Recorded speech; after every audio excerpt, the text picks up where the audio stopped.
Hello everyone, welcome to a spotlight on Rising Hell. This is not a particularly new game, but it is still getting somewhat regular content updates as far as I can tell. So, you know what? It's good enough for me. Let's just get into it. It is a kind of like arcadey, beat 'em up, rogue-lite type of game. It's a lot of things at the same time. There's a lot of meta progression going on here. We can't unlock this yet because I've only played a couple of games. I've got 5 gems. This guy needs 10. And there's only 2 characters. At least 2 characters I know of so far. Obviously, I am still level 1, as you can see in the top left corner. These are the stats on both of the characters that I can see. It feels like this is a game that goes very, very deep and you can really sink a lot of hours into, which, honestly, I probably recommend because it is really satisfying to play, as we get to see in a moment here. So, you also have different weapons. This is your default weapon, and then you can buy a couple of different weapons, all of which have buffs and debuffs. So this is the standard weapon. This is a weapon I can now afford, which increases the artifact weapon damage. Artifacts, we'll get into that. Those are like temporary power-ups. So when you get a temporary power-up, you'll get even more power, but it decreases the artifact weapon energy by 1 per second. So that probably just means that it lasts shorter.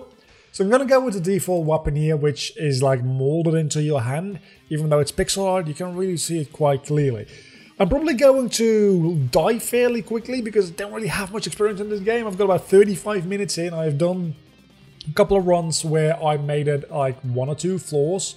And I need to get used to... oh, I didn't even know that was a thing I could do. Okay, so you can blink. I'm trying to find the attack button again. Okay, so this is the attack button. Okay, I'm good. You can kill these? I did not know that. Okay, you can kill these for some red gems or blood gems or whatever the frick they're called, which you'll be able to use in a shop. It is a roguelite after all. There's a double jump, and as you can see, why is my double jump suddenly doing that insane combo attack? I mean, I don't mind, don't get me wrong, but I didn't do that before. So yeah, I've got about 35 minutes into the game. I figured I know the game well enough. I am not good enough at the game to complete an entire run. I've done like runs where I get to floor number 3 almost. I almost killed the second boss fight. Does that count? That counts in my opinion. So, as you can see, it's really fairly easy going through the normal floors. But the boss fights actually do pack a bit more of a punch, which we'll get to in a moment. There's also alternating paths. At the end of this floor, I can choose whether I go into one door or another door, and that'll get me, I think, to a different floor with a different boss and different enemies, and presumably different rewards. Okay, so here we have a shop. I've got 135 of these blood things, so I can't get Death Shock, which killed enemy minions unleash lightning bolts that damage nearby enemies. That's really, really good. Soul Strike, every 3rd enemy killed drops 50% more red souls. That is really good as well in order to get things like these in the future. Demon Hide reduces all damage taken by 20%. That is also really good. I'm going to go for this one for now because I want to see if I can get something powerful. I've not been doing that in my run so far. Okay, so I can't choose in this specific case. Before I had a choice whether to go into a left door or a right door. They're not really doors, they're more like elevators. And that takes you presumably to different locations. It is all randomized as far as I can tell. So, as roguelites tend to be, because that's literally the definition of it. Yeah, thanks vlogger, I know. That first floor doesn't have a boss, by the way. I think, again, I don't exactly know everything about this game because a lot of things are randomized and it's difficult to pick up on like patterns in a highly random game like this. So I might not be like telling you exactly how this works because I don't fully understand it myself. What I do understand, however, is that there's a I don't know how to describe it. It's almost like a little pocket dimension where you can get some more money and some more gems and some more just general experience. And now I think I have an artifact, which means that I'm going to be doing more damage. So now I go into that portal, and that takes me here. I thought the first time that this was just like an alternate route. I think when I finish this, you go through another portal. I think it spits you out back at the same place you left. I had not paid attention to that the first time around. I'm going to pay attention to that a little bit more now. This seems like it would give me... Oh my god, I've got a lot of money. So this spits me back out where I came from, doesn't it? I don't know. I still can't tell. It's really hard to tell one place from another in this game. But I do think I'm starting to get close here to the end of this floor. And with that, the beginning of the first boss fight. So our artifact just ran out, sadly. And Darkblood increases max life by 25. Fellblade increases your attack power by 1% for every 10 red souls you possess. That sounds really good as well. Improves duration of the artifacts by 4 seconds. You know what? I'm going to go with this one. Assuming it might also heal me. Well, it did by the 25 points I gained, but it didn't fully heal me. Okay, so now I get a choice where to go. Trails of the Necropire, blah blah blah, I can't pronounce that, or Slaughtering Spire. Obviously, I'm going to go for Slaughtering Spire. I'm not crazy. That sounds amazing. The question is, am I the one doing the slaughtering or the one getting slaughtered? That remains to be seen any moment. Oh my god! Let's get the fuck out of here. That's not good. Oh my, I don't want to get slaughtered. Also, your double jump as a wall climb works infinitely. Yeah, I'm the one being slaughtered. Am I not? Yeah, I am. I very much am. My god, that was not good for me at all.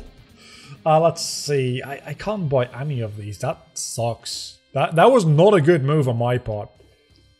So yeah, you can do wall climbs infinitely. Let's go to Hell's Furnace. Which would have made that a lot easier were not for the fact that the walls also were filled with souls. So that wouldn't really have helped me much there. I was caught off guard there. Probably, like, if I know that's going to happen next time around, I'll be able to react to it a little bit more. Again, that's the nature of roguelite games. You're going to have to get used to like the different rooms and the different floors and different mechanics and gimmicks everything has. And this is the actual first boss fight, and I'm probably gonna die to it because I only have 24 health. But I'm gonna try to avoid the attacks, though I don't know that I'll be able to. Because there's also enemies spawning in, which yeah, I'm about to fucking die here. Okay, so I died. We're going to do a second run because the video is fairly short so far, and I want to show you some of the randomness inherent in the game. And actually, now that I have a couple more of these purple gems, I'm going to unlock a different weapon. Okay, so there's rewards for leveling up. And, like, there is a lot of levels here. Like, a lot of levels. So... again, it's worth your time to dive in here and keep unlocking new shit and just keep playing and keep playing. I'm guessing this game has dozens, if not hundreds of hours, at least 100 hours worth of game time. So I still cannot afford you, Agony level 1. Wait a second. Oh, I don't know what this dude is. He seems really, really much more powerful. Oh, this is Arok and this is Zelos, which is a rogue friend, and this is Fallenborn. I don't know what that means, to be honest. But I can't unlock him yet, so let's go with this weapon. Just because I want to see what it does. It probably isn't that different because I think it only impacts you when you have artifacts, which is not that often usually. So yeah, you start every run apparently just by beating up on these dudes, which I didn't know until starting this recording, so I learned something today, I suppose. Wait, can I not get to... oh my god, that's a tight fucking jump. Holy... yeah, thank you. That blocks damage. Oh, it blocks 3 hits. No, that's my combo. Never mind. I presume those combos mean that I get more of those red soul gems if I keep the combo up. And oh, the combo probably lasts until I get hit, which isn't happening when you have that shield, which I do not anymore. I just noticed. How long has that shield been gone for? I do not know. So there's an incentive to not get hit, other than you not dying, because you do have quite a lot of HP. You can take a couple of hits, but I'm assuming that getting a high combo is going to have benefits as well. So I always like when there's an incentive for not getting hit, like in the Binding of Isaac, for instance, one of the most well-known roguelites and probably the one that popularized the genre to what it is today. You don't want to lose any red heart damage, because that destroys your chance for a deal with the devil. And in this game, it seems like if you take damage, your combo goes away, and that means you get less red gems, which then means you get less money to spend in here. I don't know if that's actually the case, but that's what it seems to be like. So, increases damage by 10% or reduces all damage taken. I'm going to go with this one this time around, because as you could see last time, I was taking quite a bit of damage. And no matter what, apparently you can only get one item in shop, even if you have more soul gems. So now we can go to the Pounder Gallows. I mean, the jokes make themselves. I don't even need to make a joke there. These enemies are the ones that... Man, I'm getting a lot of these purple gems.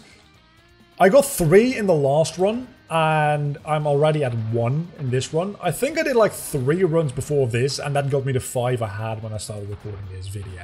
So, probably should have seen that coming.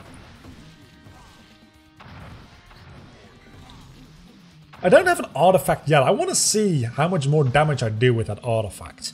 Because I am doing decent damage as it is. And with artifacts, your damage does get increased. Also, those are spikes. Don't stand on them too long, obviously. But with increased damage for like a shorter period of time, like, is that worth it, is my question. I guess it kind of depends on if you get your artifact in a situation where there's a lot of enemies around. Then again, I think artifacts don't run on a time limit. I think they run on a moves used limit, because you have a little bar. You'll see when we get one. I'll point it out.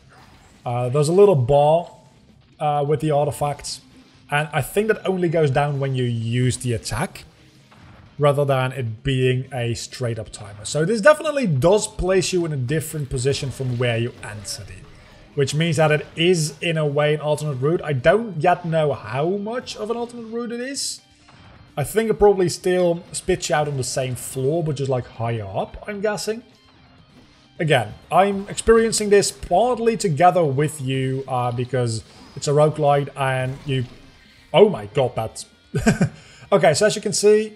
Okay, so it is actually a time limit, never mind. So I'm... no slipping in the wall. Every time you collect 100 souls, increase attack damage by 1%. Honestly, I'm gonna go with this one. So I kind of wasted that artifact. That's too bad. Let's go back to Hell's Furnace and see if we can beat the boss fight this time around. I think the boss fights are not randomized per floor. I think certain floors just have static boss fights. Like the floating eyeball we had at Hell's Furnace before. I think that boss fight will be there again when we get to the top of Hell's Furnace, I'm sorry, again. And it seems like maybe the floors themselves aren't as randomized as I thought, because this does seem very familiar. Wait a second, is this everything? And it is a different boss fight, so I am entirely wrong. And actually, yeah, it is way more randomized than I thought it was. And that is the first boss fight done. The artifact really did help a lot with that, and that's a lot of red gems. Okay, so we've got 150 of these now. Increases 10 max life capacity, increases the artifact. Can't afford that one, can't afford that one. I honestly don't really care, so I'm going to skip this shop for getting potentially a better item next shop. Let's go to the trials. I don't know which floor is what. Again, this is something you experience over... Oh my god, there's lava. Experience over hours upon hours of play, and that's not something I can like prepare for a spotlight video. So, to a certain extent, I can't go into as much detail in these as I usually would in a spotlight video. But the spotlight videos aren't like guides or reviews by any means. They're just first impressions, and for roguelite games, that means that there's going to be a little bit less information. Regenerates life. I fucking love that. A little bit less gameplay information and more just like the general feeling and style of the game to be discussed, which honestly, liking the feeling. It's really satisfying. The way the animation just like pause for a split second when you attack, and it feels very satisfying, and every hit feels very heavy. And I know that's like a very general thing to say, but it is true. Improves the duration of artifacts by 4 seconds. That counterbalances the negative effects of my current weapon, so I probably should go with that, right? That also is very good though. I'm gonna go with this one. I don't know. It restores the artifact bar when I destroy an enemy. I don't know by how much is the thing. Does it restore it completely? Because that seems potentially broken.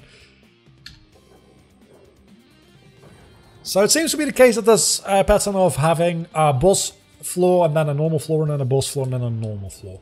This is the farthest I've gotten into. You look very scary. So this is the farthest I've gotten into the game as far as amount of floors go. So I can't really say for sure yet. But I'm giving myself a pretty decent chance to beat this fight. At which point, I guess we'll find out. Okay, maybe I won't beat this fight because I'm not doing a lot of damage. And definitely, the bullet hell kind of nature of this specific boss fight doesn't really suit the gameplay style here. And that's an artifact. That's an artifact. I need that artifact. Because that, you say, that saves my ass. That's probably going to allow me to potentially beat it. I might still die, I'm gonna be honest with you. But you want to keep an eye out for enemies holding artifacts. That much is very clear, especially during boss fights, because they are very, very important indeed. I mean, you've only got 6, 4, 3, 2, but I'm also dead almost. He has been slain. So now I'm gonna get a lot of jumps. Or is this the end of the run? Because I didn't get a slain thing before. This could be the end of the run. Okay, that's the end of this chapter anyway.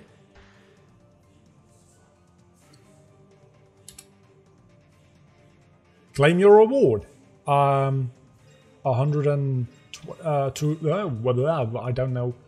Definitely this one, right? Because restore 40 life. I'm going to one down the video any moment anyway. Bonus 200 souls. Sounds good as well. But this is very good for like meta progression because it lets you unlock new characters and new weapons. So I'm gonna go with this one for now. And that puts me in chapter 2. So it wasn't the end of the run necessarily, but it kind of was, but it really wasn't. I do need to get more. Oh, okay, let's go in here because I don't know what just damaged me. And I wasn't about to find out. Okay, so this is a bigger shop. I've got only 50. So I don't think I can buy any of this. Spend 180 red souls for 25 life points. Or sacrifice 30 life points for 150 red souls.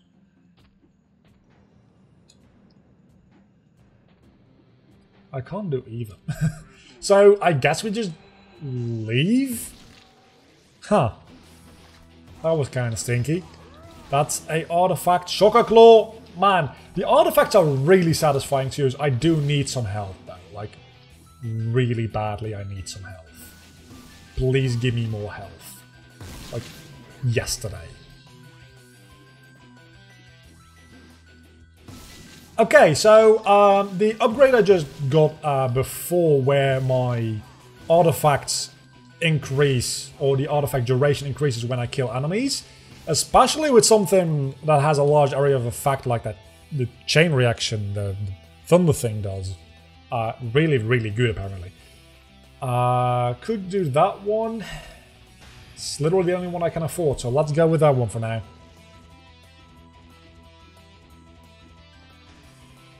This does seem to be a game I'd play, like, probably like a run or two a day, as it stands right now.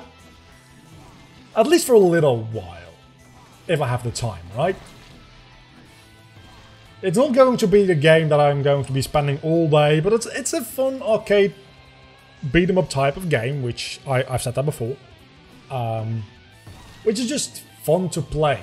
I'm not very good at it, as you can clearly tell, because I've been at like under half HP for most of this video, I think.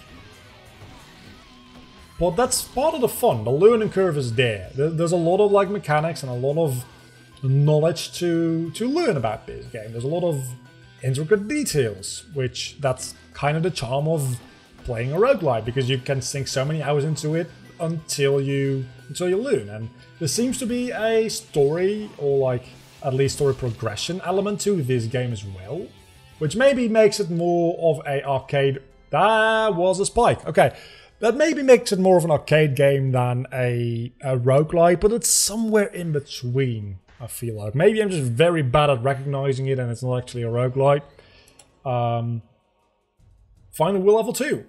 So now we get access to the Blight disc, which increases enemies' chance to drop Blight, decreases the red soul drop amount.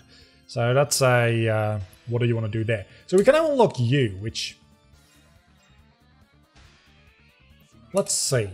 Let's just try, right? Let's just try and see what you do, and then we end off the video. Because we're like 20 minutes in, something like that. He does seem to be faster, and oh, he's ranged. Okay, I like this one. I really like this one a lot. I don't know if there's going to be more characters than these two. Maybe they'll be added later on, because the game still says, okay, so you can't fire upwards, which makes a certain amount of sense. You can, however, slice upwards still, or like claw upwards, which is very good.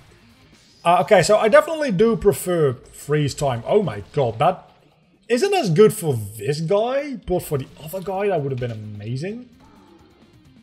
So yeah, the different characters really do help a lot there. I hope there's more different characters than just these two. Again, it could be through content updates, it could be through unlocking them. I don't really care which one. The game still says it's in 0.9 version, so that probably means it's still in active development. As I said, the last content update as of me recording this was like 3 weeks ago. So there's still work being done on the game. Increases the attraction radius of red and green souls. I don't really care about that. Increases invincibility durations by 2 seconds after taking damage. That's real good. I can't afford it. Let's just go. I don't really care about that other thing. So this has been Rising Hell, and I'd say go give it a try. It's on Steam. The link's down below in the description, and I'll surely be playing at least a bit more of it until I get to level 30, and then I have like everything unlocked, and then the real game starts. Yeah, that's how these games work. I kind of like it. I kind of don't like it. It requires a lot of time investment, but it's also very satisfying. So until next time, I've been Vlogger. You have been awesome, as always. Bye.